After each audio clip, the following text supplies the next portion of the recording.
पहले तो आपको मैं मुबारकबाद देता हूं कि ऐसी गोष्ठियां ऐसी विषयों पर चर्चा करना, खासतौर से हरियाणा में तो केवल इसी अध्यापक संघ का रिवाज है। कहने को चाहे कितने अध्यापक संगठन हो, कैटेगरी वाइज हो, जाति आधारित हो, कैसे भी हो, परंतु ऐसे मुद्दों पे अलग अलग विषयों पे बातचीत करना इसका रिवाज है और ये परंपरा बहुत पहले से शुरू की गई। उसको आप कैरी कर रहे हो, मैं आपको मुबारकबाद देता हूं। दूसरा भी प्रमोद जी ने जिक्र भी किया कि 3 छुट्टियां लगातार, आज की जो छुट्टी है विशेष वो ईद के अवसर की है, तो मैं आप सबको ईद मुबारक की भी बधाई देता हूं। मेरे अपने विषय पे आऊं, 2 मिनट बोलूंगा मैं। चाहे मैडम नीता जी ने बोला या प्रमोद गौर जी ने बड़े विस्तार से भगत सिंह के विचार कहां से बने, कैसे बने, उस पर बातचीत रखी है, तो इन सब का मकसद और ऐसी चर्चा करने का मकसद ये है कि जो अध्यापक संघ के कार्यकर्ता हैं उनके अपने दिमागी में चेंज आए। समाज में तो बहुत कुछ भरा पड़ा है, पर उस समाज में ठीक क्या है, ये गोष्ठियां उसकी तरफ चल। अगर यहां हम सारी बातें करते हैं भगत सिंह की, समाजवाद की, बराबरी की, संविधान की, और चंद कदम बाहर गली में जाकर 10 आदमी जो भाव है उस भाव में बोल रहे हैं, मुसलमान का विरोध कर रहे हैं, किसी और चीज का विरोध कर रहे हैं, हम भी वही शामिल हो जाते हैं, तो फिर गोष्ठियों का औचित्य नहीं रहेगा, फिर वो टाइम वेस्ट किया। तो व्यक्तित्व में चेंज करना, सही के लिए संघर्ष करना, ये हमें सीखना चाहिए और इसकी तरफ विकास करना चाहिए। मैं इतना कहना चाहूंगा, तभी हम सफल होंगे अपने उद्देश्यों में। और जहां तक टेट के विषय पे बात करनी, ये नया विषय नहीं है हमारे लिए, नया बन गया एकदम।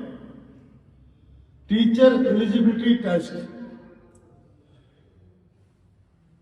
हरियाणा में तो बल्कि उससे पहले की बात है जब केंद्र सरकार में बात आई, आपको याद होगा 2009 के अंदर जो राइट टू एजुकेशन एक्ट बना, उसके अंदर एक पार्ट आया कि जो टीचर भर्ती होंगे वो टीचर भर्ती होने के पात्र होने चाहिए।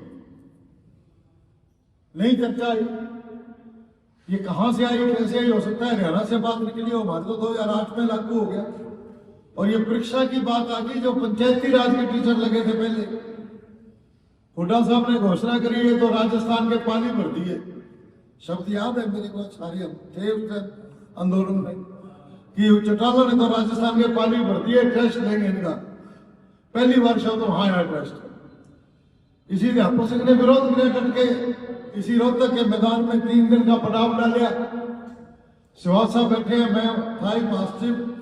मुझे याद है कि पुलिस वाले हमें जिप्सी में राम मनोहर लोहिया हॉस्पिटल में लेकर गए दिल्ली में। हुड्डा साहब वहां भर्ती थे, वहां हमारी बातचीत हुई हॉस्पिटल के अंदर, और वहां हुड्डा साहब ने कहा कि चलो टेस्ट नहीं लेते, सर्टिफिकेट चेक करेंगे। हमने कहा हमें कोई इतराज नहीं, सर्टिफिकेट चेक करो। वो इनके क्या करने थे, हमारे कर लो जब हम लगे थे। तो वहां से फोन मिला के ये बात कही गई थी कि टेस्ट नहीं होगा। मैं वैसे बता रहा हूं हरियाणा की शुरुआत, परंतु 2009 के अंदर केंद्र सरकार में जब एक्ट बनता है उसमें ये धारा आती है, सेक्शन 23A, कि एक कॉमन क्वालिफिकेशन होगी। बाकी तो है हमारी डीएड है, जेबीटी कहते थे, बीएड कहते हैं, बीए है, +2 है, परंतु एक अध्यापक पात्रता परीक्षा अलग होगी, ऐसा उसमें कहा गया। और साथ ही ये कहा गया कि इसके लिए संस्था को जिम्मेवारी दी जाएगी, और जो केंद्र सरकार ने जिम्मेवारी दी वो एनसीटी को दी, national council of teacher education.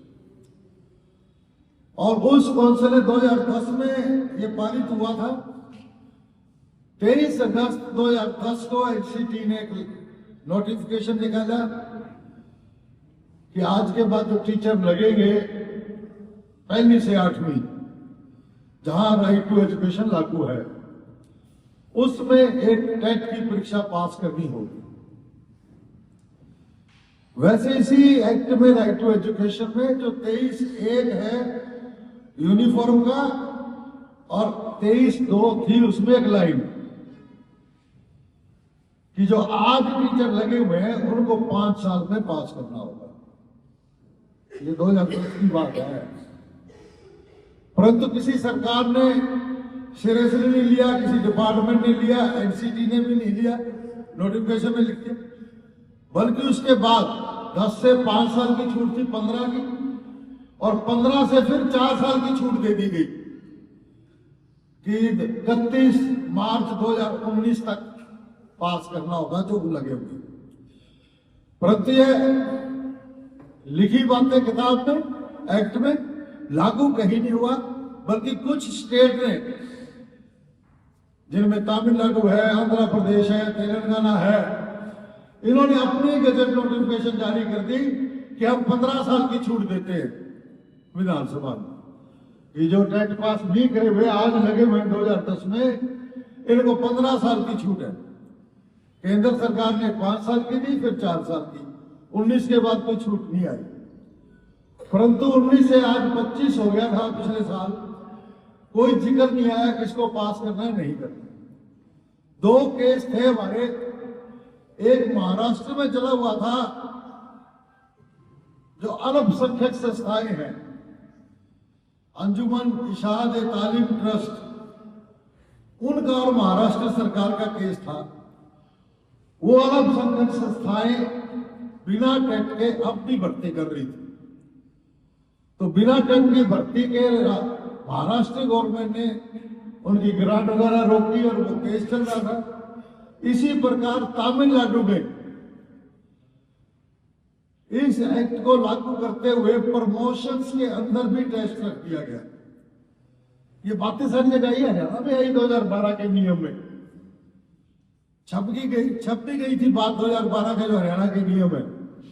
वो ठीक है, आपके आंदोलन थे, अध्यापक संघ के आंदोलन थे कि सरकार को वो शर्त हटानी पड़ी। बहुत सारी शर्तें 2012 के नियम में हमने हटवाई, बड़ा आंदोलन किया उस टाइम जैसे बाकी स्टेट में, हरियाणा में भी ये कहा कि जो 5 साल तक भर्ती होगी टीचर की, उसको फिक्स वेतन मिलेगा, केवल डीए नहीं मिलेगा, एचआरए नहीं मिलेगा, केवल बेसिक पे मिलेगी। और 365 दिन के बाद डीडीओ से लेकर बीओडीओ से एक सर्टिफिकेट देना होगा डायरेक्टर ऑफिस में कि इसका काम सेटिस्फैक्टरी रहा। अगर वो सर्टिफिकेट जमा होगा तो अगले साल के लिए ज्वाइनिंग होगी। ऐसा 2012 के नियम में लिखी जा चुकी थी बात, 5 साल तक। परंतु आपके आंदोलन ने वो शर्त हटवा दी और पहले दिन से ही पूरा वेतनमान ग्रेड पे, बेसिक पे, डीए, एचआरए सब कुछ मिलने लगा और आज तक मिल रहा है। पड़ोस में देख लो, राजस्थान देख लो, पंजाब देख लो, हिमाचल देख लो, नहीं मिलता पहले दिन से, केवल वही मिलता है 3 साल है, कहीं 2 साल है, ऐसा प्रोबेशन पीरियड है। हमारे रोडवेज में हो गया था, हरियाणा में लागू, नीचे मीटिंग हो रही है। परंतु टीचर्स में इस अध्यापक संघ ने हटवाया 12 में। तो ये अलग अलग कुछ स्टेट की बातें भी होती हैं। तो तमिलनाडु में उन्होंने कहा कि टेस्ट होगा, तो वहां जो टीजीटी है, ट्रेंड ग्रेजुएट टीचर, वो कोर्ट में चले गए, मद्रास हाई कोर्ट। तो ये दोनों केस, एक महाराष्ट्र से और एक तमिलनाडु से, ये आगे सुप्रीम कोर्ट। सुप्रीम कोर्ट में सुनवाई करते हुए निश्चित तौर पे सुप्रीम कोर्ट ने एनसीटी से, भारत सरकार से वो रिकॉर्ड मांगे कि क्या कुछ है। पहले तो एक डिवीजन बेंच थी 2 जजों की, उसके बाद उन्होंने बड़ी कॉन्स्टिट्यूशनल बेंच को भेज दिया, जिसकी अध्यक्षता चीफ जस्टिस ऑफ इंडिया कर रहे थे, वहां भेज दिया केस। और ये स्टडी करते हुए या सरकार का क्या रुख था, उसमें 1 सितंबर को ये फैसला दे दिया कि जो भी आज टेट पास नहीं है उसको 2 साल के अंदर टेट पास करना होगा। अन्यथा उनको रिलीव कर दिया जाएगा। 31 अगस्त 2027 को ऐसे टीचर्स को रिलीव कर दिया जाएगा।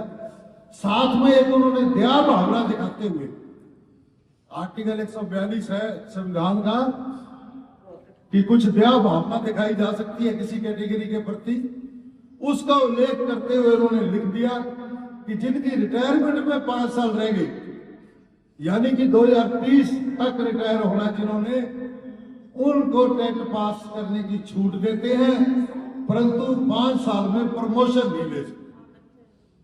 जिस पोस्ट पे वो बैठे हैं उसी पोस्ट पे रहेंगे अगर टेट पास नहीं है। और जिसने 31 अगस्त 2030 के बाद रिटायर होना है, टेट पास नहीं है, वो 27 में ही रिटायर कर देंगे आगे तक। तो जैसा ये सुप्रीम कोर्ट का फैसला है, मैंने बताया कि बातें तो पहले से थी, पर पहले कोई गंभीरता से ना लागू हो रही थी, ना कोई लेटर किसी ने जारी किया, किसी भी स्टेट में किसी एजुकेशन डिपार्टमेंट ने कोई लेटर जारी नहीं किया। लोग रिटायर होते रहे, सारे बेनिफिट लेते रहे, पर सुप्रीम कोर्ट के जब ये कॉन्स्टिट्यूशनल बेंच का फैसला आ गया तो पूरे देश में हड़कंप मच गया। उन 2 केस की इंडिविजुअल सुनवाई ना करते हुए सुप्रीम कोर्ट ने जनरल जजमेंट दे दिया। तो बड़ा जजमेंट है, इसके आंकड़े नहीं है अभी। ये आईबीआई लगाया जा रहा है कि पूरे देश में 25 लाख टीचर ऐसे हैं, 30 लाख ऐसे हैं, और जब ये इंप्लीमेंट होगा तो एडेड स्कूलों तक इंप्लीमेंट होगा, प्राइवेट स्कूलों तक इंप्लीमेंट होगा, और किसी भी कैटेगरी में टीचर लगा हुआ है, चाहे वो HKRN में लगा है, चाहे वो गेस्ट टीचर लगा है, और स्टेट में और स्कीम हो सकती है, उन सब पे भी लागू होगा 100%। तो ये संख्या कहां तक जाएगी? ये भी अनुमान है 25-30 लाख का आंकड़ा बार बार आ रहा है हमारे साथ। जहां हरियाणा की बात करें, अगर सरकारी स्कूल की करें, तो विश्वास साहब से भी बातचीत हो रही थी मंच पर बैठे हुए, मतलब अगर साथियों ने आंकड़े एक्चुअली ले लिए हैं डिपार्टमेंट से तो अलग बात है, कि हमें तो नहीं लगता कि 20,000 तो होंगे, फिर भी 40 नहीं होंगे, 20,000 टीचर होंगे, क्योंकि हमारे 2008 में लागू हो गया। और जो 95 की भर्तियां वो ज्यादातर रिटायरमेंट के नजदीक होंगी, 5 साल में आएंगे। तो चलो, अब केंद्र सरकार ने वैसे चिट्ठी निकाल दी, जब पूरा शोर मचा। 1 सितंबर को फैसला आया, 17 सितंबर को मीटिंग मार्टिंग कर करा के SDFI ने सुप्रीम कोर्ट में रिव्यू पिटीशन डाल दी। हमारे से पहले भी 3 डल गई थी, 4था नंबर हमारा था। आज ऐसी रिव्यू पिटीशन 36 हो चुकी है सुप्रीम। हमें ये लगता था कि ये सारी रिव्यू पिटीशन इकट्ठी हो जाएंगी और सारे वकील इकट्ठे होकर लड़ेंगे, परंतु अलग अलग जजों की अलग अलग मंशा है। 36 में से 4 पिटीशन एक एक करके सुप्रीम कोर्ट ने ले ली और वो चारों रिजेक्ट कर दी। 15 मिनट में, 10 मिनट की बहस में रिजेक्ट कर दी चारों। क्लब नहीं करी, सारी रिव्यू पिटीशन अलग अलग ले रहे हैं। अपना कब नंबर आएगा? परसों भी मेरी वकील साहब से बात हुई है, अभी कुछ पता नहीं, कह नहीं सकते कैसे होगा, किसका नंबर कैसे। तो कहने का मतलब सुप्रीम कोर्ट में हम चलेंगे। तत्काल हमने इसको फैसला करके लागू करने वाले तो आप ही हो दोस्तों। हमने ये फैसला किया कि हम 1 दिसंबर से विंटर सेशन शुरू हो रहा है पार्लियामेंट का, क्योंकि जो मैंने बताया कि सेक्शन 23(1), 23(2) या उसके बाद 4 साल की छूट एक्ट बने जो, तो उन सब को अमेंड करना है, उन सब में संशोधन करना है, वो पावर पार्लियामेंट के पास। तो उस पार्लियामेंट के लिए हमने फैसला किया कि एक तो मेल कराएंगे प्रधानमंत्री को अलग अलग जिलों से, और हम जितने भी सांसद हैं 543 लोकसभा के, 245 राज्यसभा के, उन सांसदों को ज्ञापन देंगे। SDFI पहला संगठन था जिसने यह फैसला किया। उसके बाद इस फैसले को बहुत और फेडरेशन ने लागू किया। जिन स्टेट के अंदर हम हैं ही नहीं, उन स्टेट के एमपी को भी ज्ञापन दिए। और हरियाणा में हमारे 15 एमपी हैं, 10 लोकसभा के और 5 राज्यसभा के। एक ही दिन में हमने मुहिम चला के 6 एमपी को ज्ञापन दिया और लगभग 25 के लगभग एमपी लोकसभा राज्यसभा में बोले इसको विंटर सेशन। और ताज्जुब की बात है कि मैम से रामचंद्र जांगड़ा जो राज्यसभा के सदस्य थे बीजेपी के, उन्होंने मेरे पास वापस लेटर भेजा जो उन्होंने शिक्षा मंत्री को लिखा और उसमें लिखा कि मैंने शिक्षा मंत्री से बातचीत की है पर्सनली और ये लिख के दिया। तो कहने का मतलब सरकार तक बात तो पहुंच गई। 17 सितंबर को जब हमने सुप्रीम कोर्ट में रिव्यू पिटीशन डाली, उससे पहले 16 सितंबर को हम पीएमओ ऑफिस में शिकायत देकर आए, ये डिमांड चार्टर देकर आए, अपना शास्त्री भवन में जाके शिक्षा मंत्री दफ्तर में देकर आए और एनसीटी कार्यालय में देकर आए कि इसको सुधारिए, इसको ठीक करिए। बहुत बड़ा एक हमला हो रहा है। जो सीनियर टीचर है 15-20 साल जिनको नौकरी करते होंगे, उनका एक्सपीरियंस इतना बड़ा हो गया कि वो एचटेट की कोई जरूरत नहीं है टीचर की। और दो तरफा बात ना करें कि जो 31 अगस्त को 2030 को रिटायर होगा उसका तो टेट माफ है, और जो सितंबर 27 में होगा वो नौकरी से जा रहे हैं। मतलब बड़ी तरह अजीबोगरीब सी फैसले हैं। तो हमने सितंबर में ज्ञापन दिया, उसके बाद ज्ञापन मेल करवाए, फिर एमपी को ज्ञापन दिए, एमपी ने बात उठाई है। और फिर हमने पहली बार, कोई बहुत पहले हो हमारे आने से तो मुझे पता नहीं, सुभाष साहब भी सीनियर बैठे हैं, कि जो ऑल इंडिया की फेडरेशन है, जैसे एसटीएफआई है या ऑल इंडिया प्राइमरी है, ऑल इंडिया सेकेंडरी है, ऑल इंडिया एलिमेंट्री है, अलग अलग नाम से है सारी ऐसी संगठन। पहली बार हमने कोशिश करी एसटीएफआई, हमने चिट्ठियां डाली इन फेडरेशन को कि एक बड़ा मुद्दा है, आओ आप इकट्ठे होकर लड़ते हैं। हमने 11 फेडरेशन को चिट्ठी डाली थी। 10 दिसंबर को दिल्ली राउंड टेबल मीटिंग रखी हमने। 8 फेडरेशन आई, 8 में से 2-3 ने कहा कि हमारा समर्थन है आपको, और 5 फेडरेशन ने एक मंच बनाया, AIJETO, all India joint action committee teacher organisation. उसका बनने के बाद 2-3 मीटिंग हमने करी, कुछ ऑनलाइन करी, कुछ ऑफलाइन करी, और फैसला लिया कि 5 फरवरी को दिल्ली में प्रदर्शन करेंगे। आप में से साथी गए होंगे काफी उसमें। तो 5 फरवरी को हमने साझा दिल्ली में प्रोग्राम किया। हजारों की संख्या में पहुंचे क्योंकि इजाजत नहीं देते। 5 का प्रोग्राम जो था, मुझे पता है वो कैसे हुआ है। 3 दिन, 3, 4 और 5 सुबह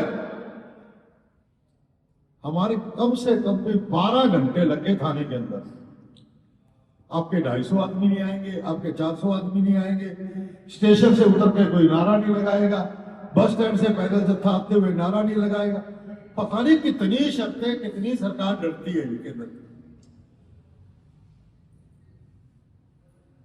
अगर ज्यादा आदमी आ गए आपके ऊपर FIR करा देंगे जिनकी तरफ से एप्लीकेशन है, अगर ये हो गया वो कर देंगे। मतलब ऐसा था। तो हमने IAS अफसरों से भी मीटिंग करी, वहां बैठ के बात करी, भाई किसी को कुछ बोलने भी दोगे कि नहीं। दिल्ली में लोग पूरे देश में परेशान है, अपनी बात भी शांतिपूर्ण तरीके से नहीं कर सकते। मतलब जंतर मंतर का हाल देखे, दोनों तरफ बैरिकेड लगा दिए, बीच की जगह छोड़ दिया आप कितने।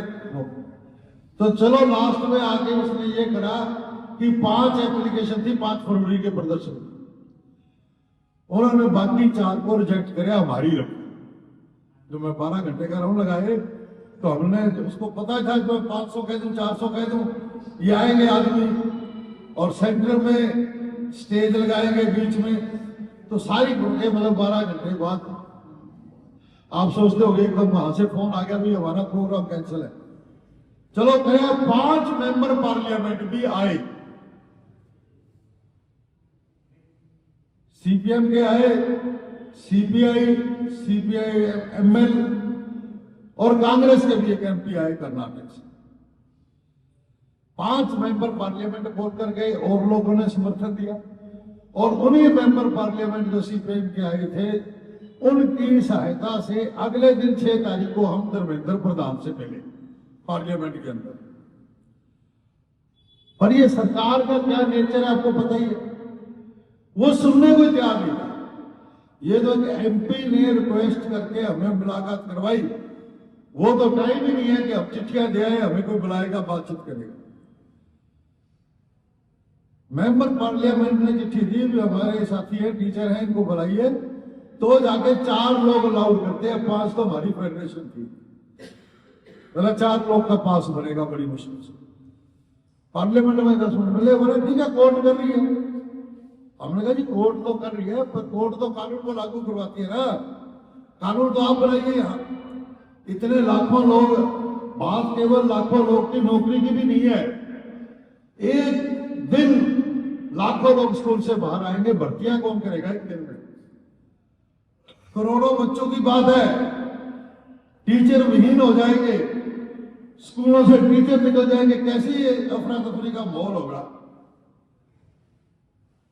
बस लास्ट में ये चलो देखेंगे, स्टडी करेंगे बस। और एनईपी की बात शुरू करते तो भड़क ही गए एकदम। आपने राजनीति करनी है, सड़क पे करो, एनईपी बहुत अच्छी है, 2 लाख लोगों ने इसका समर्थन करे, आप 4 लोगों की क्या बात? बोला एकदम भड़क गया एनईपी की बात करते। तो ये कर चुके, उससे पहले जनवरी में काले बैच भी लगवाए। और सीधी सी बात, आखिर में हम इस निष्कर्ष पे पहुंचे हैं कि एक तरफ हम अपना आंदोलन जारी रखेंगे, हम कोशिश करेंगे मिलकर बड़े आंदोलन करते हुए कि सरकार को बाध्य करें, जो वांछित संशोधन है वो करे, अधिसूचना जारी करे केंद्र सरकार। अलग अलग जगह अभी यूपी में राजनाथ सिंह से बात करी है कुछ साथियों ने, कहीं अलग अलग सरकार में बात हो रही है, तो कोशिश वो करें। परंतु दूसरा हम ये कर रहे हैं अब कि जो ये वर्किंग टीचर है 25 लाख, अभी तक टेट होता है केवल बेरोजगारों के लिए कि आप ये परीक्षा पास करें और साल में 1 आधी बार होता है। परंतु ये जो डेडलाइन है 24 महीने की है, 7 महीने गुजर गए, 24 में से 17 महीने रह गए। बोला सरकार कब क्या फैसला कर ले, एकदम कह रही। तो हमारी ये कोशिश है कि हम राज्य सरकारों को कह के विशेष एग्जाम भी रखवाएं टेट। मतलब जो 25 लाख में से कितने लोग बैठ जाएंगे, कितने पास करेंगे, ये प्रक्रिया भी चलनी चाहिए। कई बार एक लाइन ले लेते हैं कि नहीं टेट देंगे नहीं, हम कहते रहे स्टेज से नहीं देंगे, और 31 अगस्त 2027 आ गया, सरकार के ऑर्डर आ गए, किस किस घर में जाके हम चूल्हा जला के आएंगे भाई? दोनों तरफ भी लड़ाई लड़नी पड़ेगी कि इधर से ये व्यवस्था भी करवाएं और उधर से हम दोनों लड़े। जिसका हो गया ठीक है, उसकी शाबाशी है, नहीं होया उनको राहत मिल जाएगी। तो दोनों तरीके करते हुए हमने 24 और 25 मार्च की अपनी मीटिंग रखी है राष्ट्रीय कार्यकारिणी की, और आगे आंदोलन की बातचीत करेंगे। क्योंकि फरवरी और मार्च, ये आपको मालूम है कि हमारी एक शुरू से समझ है, अध्यापक संघ की भी और इंडिया में भी, ये परीक्षाओं का समय होता है। पेपर लेने जैसे किसान के लिए फसल का टाइम होता है कि पूरा साल मेहनत करता है, फसल काटनी होती है, बाजार तक ले जानी होती है, वही फरवरी मार्च हमारा टाइम है। सभी राज्यों के अंदर परीक्षा होती है, 10वीं 12वीं 8वीं, बच्चे का कैरियर बनना है। उस समय में हम आंदोलन मास पार्टिसिपेशन से कम करते हैं। तो हमने बीच में रेस्ट किया था, इसीलिए शुरू में करें। अब हम 24-25 को मीटिंग कर रहे हैं, अगला कार्यक्रम छापेंगे, वहां से कोई ना कोई फिर दोबारा ज्वाइंट बोर्ड बुलाएंगे, कोई और तरीका बनता है वो देखेंगे। और साथ ही हम अलग अलग स्टेट में, तमिलनाडु में तमिलनाडु सरकार, तेलंगाना सरकार, केरला सरकार, और गजब की बात की यूपी सरकार, बीजेपी, चारों सरकारें भी सुप्रीम कोर्ट में गई हुई है रिव्यू पिटीशन लेके। यूपी सरकार तो सबसे पहले गई। यूपी इसलिए गई, 27 में इलेक्शन आ रहे हैं, इलेक्शन आ रहे हैं और 2 लाख टीचर लगे हुए वहां बिना टेट के। यूपी बड़ी स्टेट है, तो यूपी सरकार सबसे पहले गई है। 3 और सरकारें गई है अभी, कोई सुप्रीम कोर्ट का तो देखो क्या फैसला आता है। हम सरकार पर दबाव बना रहे हैं और इन सरकारों ने विशेष टेट लेने के प्रोग्राम जारी कर दिए, चाहे तेलंगाना है, आंध्रा है, तमिलनाडु है, विशेष कार्यक्रम जारी कर दिए। मध्य प्रदेश की कल पढ़ा था, यूपी में एक हो गया 8 फरवरी को और एक अगले की कल आ गई एडवर्टाइजमेंट यूपी में। और इसी के साथ ही पंजाब में 15 मार्च को हो गया और उनकी मीटिंग है यूनियन से कल, हो सकता है कि अप्रैल में अगला आ जाए। परंतु हरियाणा में हम थोड़े से पता नहीं कमजोर है क्या है, हमें यहां भी दबाव बनाना चाहिए। तो बड़ी कोई आंदोलन की घोषणा भी करनी चाहिए, सरकार को चैलेंज करते हुए कि सरकार बोले कुछ इसके ऊपर। बड़े आंदोलन की तैयारी करनी चाहिए, मैंने पहले भी कहा था साथियों को, अब भी आप सोचे। और दूसरी तरफ विशेष ये टेट हो जाए तो इसके लिए भी हम कोशिश करें। और ये गंभीर मुद्दा है, मुझे नहीं पता इसके क्या परिणाम होंगे।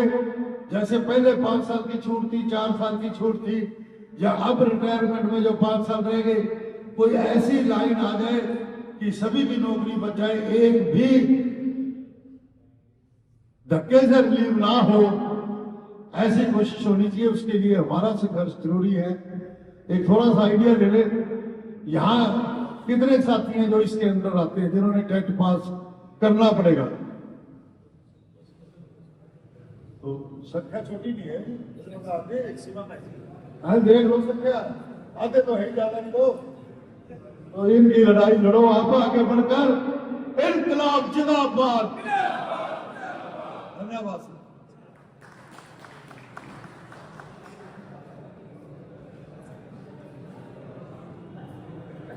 मांती जी ने टेट पर विस्तार से बात रखी है और एक बड़ा खतरा सामने बताया भी है विस्तार से। और इस पर school teacher federation of India लगातार कानूनी लड़ाई भी लड़ रही है और सड़कों पर भी लड़ाई लड़ रही है।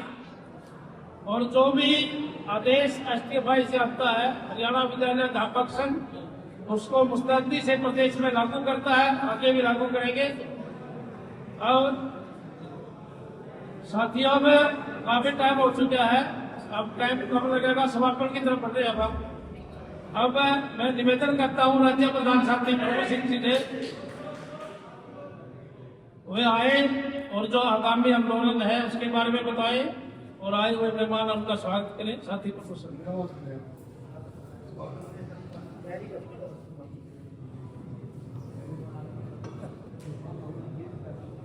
आदरणीय आज के कार्यक्रम के अध्यक्ष साथी गुरमीत जी, आज के मुख्य वक्ता के रूप में अनिता रामपाल जी, प्रमोद गौरी जी और भारती जी और अन्य प्रबुद्धजन और तमाम साथियों, काफी चीजें आपने सुनी है और खतरे और भी हैं। LTC छीनने का लेटर जारी हो चुका है। जो हमारे अपंग साथी हैं उनकी 2 साल की जो सर्विस दी जाती थी वो भी उनका अधिकार छीन लिया है। धीरे धीरे जो अधिकार आपने प्राप्त करे वो छीनने पर है, बढ़ोतरी नहीं है। CCL के ऊपर एक शर्त और लगा दी जितनी शर्तें थी, वाया DC आएगी आपकी एप्लीकेशन। मतलब खतरे बढ़ते जा रहे हैं और इस हालात में हमारे सामने एक चुनौती नामांकन भी है। सरकार ने 1 साल से ऊपर समय से ट्रांसफर का मुद्दा छेड़ रखे है और टीचर बैठे आज स्कूल में कि मेरे को तो जाना है अगले दिन, मैं क्यों जाऊं फील्ड में। अगर ये नामांकन नहीं हुआ तो जगह किसी को नहीं मिलेगी। तो हमारा पहला काम बनता है कि हम कम से कम 15 दिन अपना नामांकन के ऊपर जोर लगाएं। जितने लोग आ सकते हैं हम अपने अपने विद्यालय में के जो साथी हैं वो जाएं। बाहर की टीम नहीं कर पाएगी, बाहर की टीम स्कूल को मोटिवेट कर सकती है।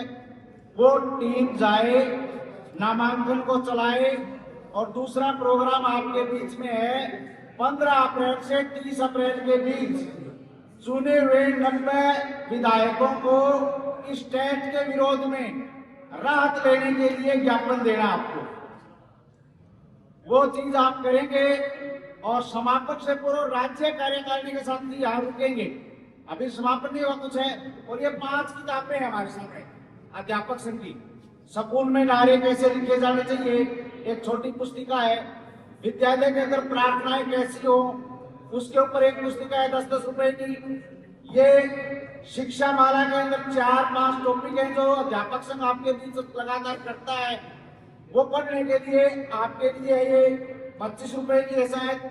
और एक ये हमारी एनईपी जिसकी विवेचना हमने लिखी है, ये 10, 15, 20 रुपए की पुस्तकें हैं। और हरियाणा में शिक्षा, और जो मैडम अनीता रामपाल ने आपके बीच में विषय रखा है, उसका एक पंफलेट भी हमने तैयार करवाया था।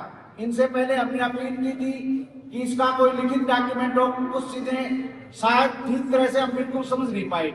जैसे प्रश्न आए ना, वो एनसीएफ पर प्रश्न नहीं थे जो होने चाहिए थे। क्या हो रहा है, कैसे कैटेगरी में होंगी, क्या भाषाएं रहेंगी, क्या क्रेडिट होंगे, ऐसा कुछ प्रश्न नहीं आए। तो वो हम 100 तो देंगे जिलावार, ताकि वो पढ़ के अपने कार्यकर्ताओं को और पढ़ाएं और ऐसी कार्यशालाएं करें। और यहाँ तमाम साथियों को एक-एक। तीसरा, पत्रिका हमारी आई हुई है और हम इसका ये फायदा उठाना चाहते हैं कि डाकखाने ने लेटर दे दिया कि हम कोई पत्रिका इस रेट में नहीं बेचेंगे। रजिस्टर्ड पोस्ट पर आप अपनी भेज सकते हैं। रजिस्टर्ड पोस्ट के खर्चे अलग से हैं एक डॉक्यूमेंट के। वो रियायती दर वाला लेटर उन्होंने भेज भी दिया अध्यापक संघ को। इस पर हम चर्चा करेंगे। तो इस महीने की जिलावार पत्रिकाएं, और वो जिला मीटिंग करके अपने ब्लॉक और क्लस्टर वाइज उन पत्रिकाओं को भेजना सुनिश्चित करें। और बाकी चीजों के लिए एक सूचना ये भी है कि हम जो मिड टर्म सम्मेलन करते हैं, जून में हमारा ड्यू है। और हिसार जिले ने सहमति दी है कि हम ब्लॉक हिसार के अंदर वो सम्मेलन करेंगे। तो उस समय तक आप अपने तमाम ऑडिट, अपनी सांख्यिक प्रक्रियाएं, और जो साथी पत्रिका के ग्राहक और पाठक पढ़ना चाहते हैं, कुछ पत्रिकाएं हम स्पेयर भी लेके आए हैं। कोई देखना चाहे, 1-2 साथी प्रति भी लेना चाहे तो हम खुली भी देने के लिए तैयार हैं। और जिनकी पहले जा रही है वो उनकी प्रतियां हम देंगे जिलों को। तो ये साथी लेंगे, आगे की कार्रवाई हमारे मंच से बढ़ाएंगे। साथियों से ये अपील, नामांकन और उसके बाद जो अपना आंदोलन की गतिविधि है उसको जारी रखें, सांगठनिक गतिविधि साथ चलाएं, तभी हम बच पाएंगे। अन्यथा हमारा अस्तित्व भी खतरे में है। धन्यवाद सर।